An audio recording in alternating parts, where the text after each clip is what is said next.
Hello guys, तो अब तक हमने कहानी में देखा कि जैसे ही डैनियल सुचेन और उसके बाकी साथियों को मिलकर अपने से जूनियर बच्ची को बहुत ही ज्यादा तंग करते हुए पकड़ता है, तभी पहले तो वो लोग डैनियल को अचानक से वहाँ पे देख के बहुत ही ज्यादा हैरान होते हैं, पर फिर अगले ही सेकंड वो लोग उल्टा डैनियल को ही मारने के लिए आगे बढ़ने लग जाते हैं। जिसके बाद डैनियल पहले तो उस रूम के लाइट को बंद करता है और फिर अपने रुमाल का यूज करके सुचेन के पूरे मुंह को ही बांध लेता है। तो अब आगे हम देखते हैं कि डैनियल सुचेन के मुंह को वैसे ही बांध के उस रूम के लाइट को वापस से ऑन करता है। जिसके बाद सुचेन को उस हालत में देख के पहले तो उसके सारे दोस्त बहुत ही ज्यादा हैरान हो जाते हैं कि भला उसे ये क्या हो गया है। फिर तभी डैनियल बोलता है कि हमारे द्वारा बोले गए शब्द बहुत ही ज्यादा पावरफुल होते हैं, इसलिए मुझे ऐसा लगता है कि स्कूल के अंदर वायलेंस तुम्हारे बोलने के कारण ही फैल रहा है सुचेन। और फिर अगले सेकंड सुचेन के हाथों को एक हैंडकफ से बांध के उसे बोलता है कि अब तुम ऐसे ही रहोगे जब तक मैं तुम्हें नहीं छोड़ता। और फिर आगे वो कुछ और बोले उसके पहले ही वो बाकी के बच्चे उसे ऐसा करते हुए देखकर बोलते हैं कि भला ये टीचर सुचेन के साथ ये सब क्यों कर रहा है। और फिर आगे वो लोग सुचेन को छुड़ाने के लिए एकदम गुस्से में डैनियल की तरफ आगे बढ़ते हैं उसे मारने के लिए। पर फिर अगले ही सीन में हमें दिखाई देता है कि डैनियल ने सुचेन को शील्ड की तरह यूज करके अपना आप बचा लिया था, जिसके कारण उन बच्चों के सारे पंचेस डैनियल के बजाय उल्टा सुचेन को एकदम जोर से लग गए थे, जिसके कारण उसका पूरा मुंह तक सूज गया था। और ये सब देख के वो दोनों बच्चे खुद भी बहुत ज्यादा हैरान हो जाते हैं। फिर आगे डैनियल उन दोनों बच्चों को बताता है कि मैं ऐसा तुम्हारे साथ भी कर सकता हूँ, इसलिए अब आगे तुम लोग ऐसा करने का सोचना भी मत। जिसके बाद ये सीन पर खत्म होता है और हम आगे रात के टाइम में बच्चों को एक साथ सोता हुआ देखते हैं। तभी हमें दिखाई देता है कि सुचेन का हाथ और मुंह सोते टाइम ही पूरा बंधा हुआ था, जिसके कारण उसे एकदम ज्यादा घुटन हो रही थी। और फिर जैसे ही वो अपने आप को छुड़ाने का ट्राई करता है उसे अपना वही पुराना वाला पास याद आता है, जहाँ पे कैसे उसके सीनियर उसके हाथ और मुंह को इसी तरह से बांध के उसे बहुत ज्यादा तंग और परेशान करते थे। और चाहे वो उन्हें कितना भी ये सब करने से मना करे, पर वो लोग ये सब करना थोड़ा भी बंद नहीं करते थे। और फिर ये सब चीजों को याद करके सुचेन बहुत ही ज्यादा झटपटाने लग जाता है। पर फिर उसी के साइड में सोया हुआ डैनियल उसे बोलता है, तो क्या ये सारी चीजें तुम्हारे पहले वाले ट्रॉमा को ट्रिगर कर रही है, क्योंकि तुम तो पहले भी ऐसे बन चुके हो ना, इसलिए तुम्हें तो पता ही होगा कि अगर कोई हमें जबरदस्ती परेशान या तंग करता है तो उसके कारण हमें कितना ज्यादा पेन और दर्द होता है। इसलिए तो क्या अब तुम्हें अपने से जूनियर बच्चों को बुली और तंग करके वैसा ही मजा आ रहा है जैसा तुम्हारे सीनियर बच्चों को तुम्हें करके आता था। फिर आगे सीन चेंज होता है और हम देखते हैं कि कैसे डैनियल सुचेन का एग्जाम्पल लेके उसके जूनियर बच्चों को एक प्रिजनर के बारे में बता रहा था कि इनके क्या क्या गलत काम होते हैं और इन्हें क्यों बांधा जाता है। और फिर ऐसे ही जब सुचेन को बाथरूम जाना था तभी डैनियल उसे अकेला नहीं छोड़ता, ये बोलकर कि कोई बात नहीं क्योंकि हम दोनों ही लड़के हैं। और फिर वो उसे एक छोटे बच्चे की तरह बाथरूम भी करवाता है। फिर आगे जब खाने का टाइम आया तभी डैनियल ने इस टाइम सुचेन के हैंडकफ को नहीं खोला और फिर वो उसे वैसे अपने हाथों से खाना भी खिलाता है। जिसके बाद आगे शाम का टाइम हो जाता है और हमें दिखाई देता है कि डैनियल और सुचेन एक साथ बैठ के अपने जूनियर बच्चों को खेलता हुआ देख रहे थे। फिर तभी डैनियल सुचेन को बोलता है कि यहाँ के पिछले 2 दिन कितने ज्यादा पीसफुली बीते हैं, तुम खुद देखो वो सारे बच्चे बिना किसी बुल्ली के होने के कारण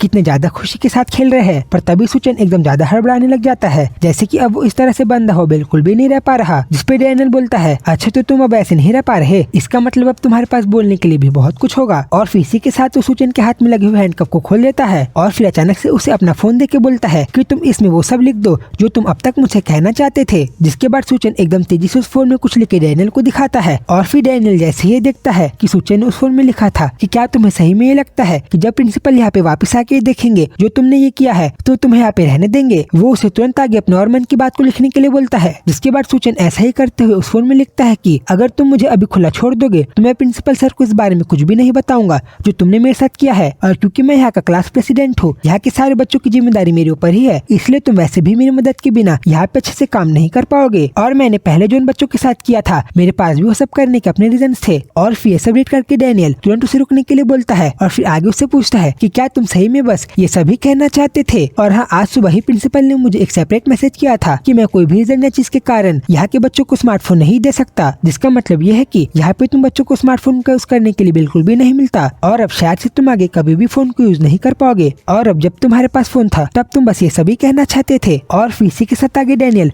सुचेन के मुंह में लगे हुए कपड़े को हटा के उसे बोलता है, क्या मैं तुम्हें एक आखिरी चांस देता हूँ कि तुम जल्दी से भी उस इंसान को फोन लगा के उसे बात कर सकते हो जिसको तुम अभी बहुत ही ज्यादा मिस कर रहे हो। फिर ये सुनते ही सुचेन बहुत ही ज्यादा हैरान हो जाता है, पर फिर आगे वो बिना टाइम वेस्ट किए किसी को फोन लगाता है उसे बात करने के लिए। पर फिर जैसे ही वो फोन उठा के हेलो बोलता है उसे सुनाई देता है कि जिस नंबर को वो कॉल करने का ट्राई कर रहा है वो एग्जिस्ट ही नहीं करता। और ये सुन के वो पूरा शॉक हो जाता है। जिसके बाद उसका चेहरा ऐसा बन गया था जैसे कि उसको कोई सदमा लग गया हो और फिर इसी के कारण वो अजीब से हंसने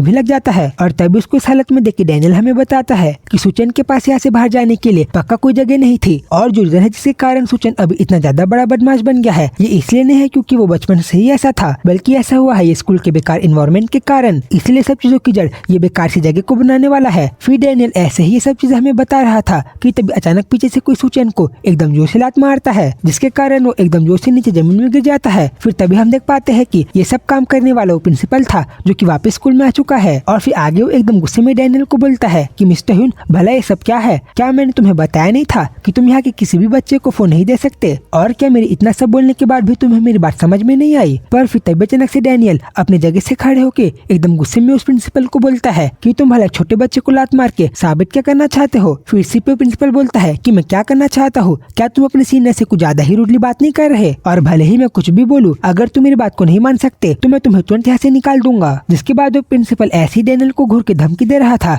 कि तब अचानक वहाँ पीछे से डैनियल आ जाता है और फिर एकदम ज्यादा जोश से चिल्लाते हुए उस प्रिंसिपल को बोलता है कि तुम कैसे हो और क्या तुम्हारे साइड में खड़ा हुआ वो यंग लड़का ही वो फॉरेनर टीचर है जिसकी तुम बात कर रहे थे? और हाँ, ये लड़का तो बहुत ही ज्यादा टॉल और हैंडसम है और मैं तो यहाँ बस कुछ चीजों को वेरीफाई करने के लिए आया था, क्योंकि आजकल के टाइम में बहुत ही ज्यादा फ्रॉड की चीजें हो रही है। और अब जब मैंने अपने आंखों से ये सारी चीजों को देख के कंफर्म कर लिया है, अब आगे तुम्हें वो स्पेशल प्रोजेक्ट के पैसे मिलने में कोई भी परेशानी नहीं होगी। फिर तभी वो प्रिंसिपल पहले तो बाजी को देख के हैरान ही हो गया था, बट फिर अगले सेकंड वो डैनियल को एकदम जो से कंधे में पकड़ के बाजी को स्माइल करते हुए बोलता है, हाँ तुम सही कह रहे हो मिस्टर डैनियल तो हमारे स्कूल की आन बान और शान है और अब ये तो हमारे स्कूल में हजारों साल तक रहेंगे, इसलिए आप इनके बारे में कोई भी चिंता मत करो। फिर तभी वो प्रिंसिपल को अचानक से सब करता हुआ देख के डैनियल पहले तो बहुत ही ज्यादा शॉक हो जाता है, बट आगे वो बाजी के चेहरे को देख के समझ गया था कि पक्का ये सब उसी का काम है। और फिर ये सीने पे खत्म होता है और फिर हम रात के टाइम में डैनियल और बाजी को स्कूल के गेट के पास में बात करता हुआ देखते हैं। फिर तभी बाजी डैनियल को बोलता है कि कैसे बस कुछ पैसों के लालच के कारण वो प्रिंसिपल तुम्हें छोटे मोटे रीजन के कारण स्कूल से नहीं निकाल सकता। और ये सुन के डैनियल तुरंत बाजी को थैंक्स बोलता है इतने बड़े प्रॉब्लम को सॉल्व करने के लिए। बट फिर आगे बाजी डैनियल से पूछता है, तो फिर क्या तुम अभी सुचेन के इतने चेंज हुए बिहेवियर की रूट कॉज तक पहुंच गए हो कि भला ऐसी क्या चीज है जिसके कारण वो इतना बदल गया है? फिर डैनियल बोलता है कि मेरे हिसाब से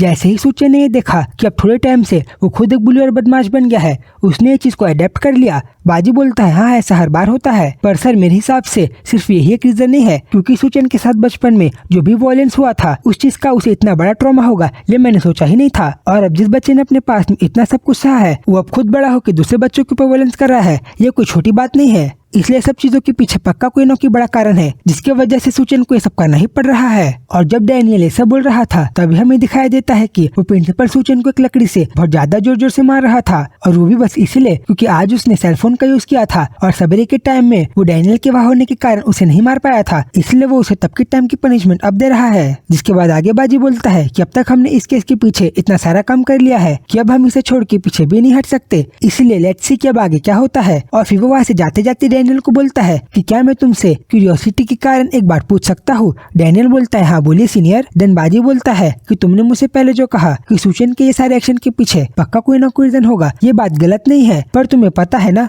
कि अगर किसी विक्टिम ने ये बात सुन ली तो उसे ये सुन के बहुत ही ज्यादा बुरा लगेगा। मेरा मतलब कि तुम पक्का सुचेन के लिए सिंपैथी या फिर कोई दया की भावना तो फील नहीं कर रहे ना? जिसका वो कोई रिप्लाई नहीं देता और फिर ये सीने पे खत्म हो जाता है। और फिर अगले दिन हम डैनियल को एक जंगल के बीच में सारे बच्चों को पढ़ाता हुआ देखते हैं, पर तभी उसका ध्यान जाता है कि पीछे से वो प्रिंसिपल सारी चीजों की फोटो खींच रहे थे। जिसके बाद वो प्रिंसिपल बहुत ही ज्यादा स्मेल करते हुए डैनियल को स्टडी की बुक को अच्छे से पकड़ने के लिए बोलते हैं ताकि वो सारी चीजों की अच्छे से फोटो खींच के मिनिस्ट्री ऑफ एजुकेशन को भेज पाए वो रिपोर्ट के लिए। फिर जैसे ही उनका फोटो भेजने का काम हो जाता है वो तुरंत उन बच्चों को बोलता है कि आज की तुम्हारी पढ़ाई बस यही तक थी, इसलिए आगे तुम लोग मुझे फॉलो करो। और ये सब सुन के डैनियल को तो कुछ भी समझ में नहीं आता कि भला प्रिंसिपल ऐसा क्यों कर रहे हैं। बट फिर अगले सीन में हम बहुत सारे गड्ढा खोदने वाले शवल को जमीन में पड़ा हुआ देखते हैं। जिसके बाद आगे प्रिंसिपल उनमें से एक शवल को पकड़ के उस ग्राउंड के बीच में एक बड़ा सा मार्क करते हैं और फिर आगे वो उस शवल को सुचेन को दे के उसे इस एरिया में 1 मीटर का बहुत बड़ा गड्ढा खोदने के लिए बोलते हैं। और तभी ये सब सुन के वो सारे बच्चों के साथ साथ डैनियल भी बहुत ज्यादा शौक और घबराने लग गया था कि भला वो प्रिंसिपल इन बच्चों से ये सब मजदूरी का काम क्यों करवाना चाहते हैं, जिसको करने में इनकी हालत बहुत ही ज्यादा खराब हो जाएगी। और फिर आगे वो सब चीज उस प्रिंसिपल से भी पूछता है। पर फिर इसी के साथ वीडियो ये पे खत्म होती है। तो गैस अब तक मैं अपने वीडियो के स्क्रिप्टिंग और बाकी चीजों में बहुत ही ज्यादा फोकस कर रहा था, बट आई थिंक कि अब मुझे अपने कंसिस्टेंसी में ज्यादा ध्यान देना चाहिए, इसलिए आगे से मैं आप लोगों के लिए ऐसे ही रेगुलर वीडियो लाते रहूंगा। तो अगर आपको मेरी वीडियो में कोई चीज की कमी या फिर इंप्रूवमेंट दिखाई दे तो मुझे कमेंट सेक्शन में जरूर बताना। तो जल्दी से मिलूंगा इसके आगे के पार्ट में, तब तक के लिए बाय बाय।